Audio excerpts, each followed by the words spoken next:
বরং প্রতিটি সভা সমাবেশে বিএনপি নেতাদের বিষোদ্গার করে বক্তব্য দিয়ে নির্বাচনী মাঠের পরিবেশ নিজেই ধ্বংস করেছেন। আসলে এটা হলো আওয়ামী সংস্কৃতি, যার মাস্টার মাইন্ড শেখ হাসিনা। কাজেই তার ভাষাগুলো এমনই হওয়া স্বাভাবিক। পক্ষান্তরে আমরা আমাদের বিএনপি নেতাদের বলবো যে যিনি নেতা তিনি নেতাই।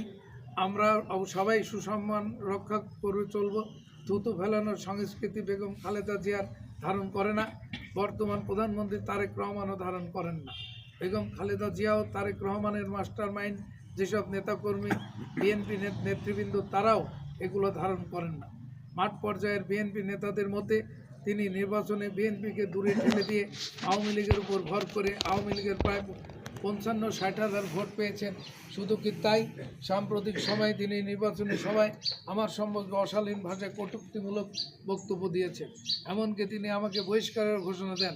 এতে আমার সাথে থাকা বিএনপির অসংখ্য নেতাকর্মী এবং সুশীল সমাজের প্রতিনিধিদের হিংসাত্মক ও মারাত্মকভাবে আঘাতপ্রাপ্ত করেছেন। তিনি তার বক্তব্যে আমাকে বলেছেন নাটের গুরু, কেরানি জাতীয় বেঈমান, একজন বেঈমান সর্দার সহ নানা কুরুচিপূর্ণ বক্তব্য দিয়ে নিজেকে অযোগ্য ব্যক্তিত্বহীন নেতা হিসেবে জনসম্মুখে প্রমাণ করেছেন। শুধু তাই না, জেলা বিএনপির মৎস্য বিষয়ক সম্পাদক আব্দুর রশিদ সর্দারের মুখে থুতু দেওয়ার কথাও বলেছেন।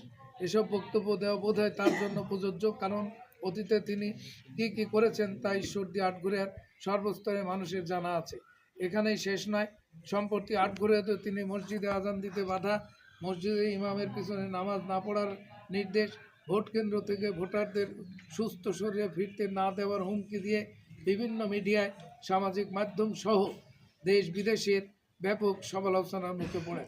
এসব কারণে বিভিন্ন টেলিভিশনের টক শোতেও তাকে জুনিয়রদের কাছে নাজেহাল হওয়ার মাধ্যমে বেগম জিয়া, প্রধানমন্ত্রী তারেক রহমান সহ বিএনপি ও বিএনপি নেতৃবৃন্দের ভাবমূর্তি নষ্ট করে গোটা জাতির সামনে বিএনপিকে প্রশ্নবিদ্ধ করেছেন।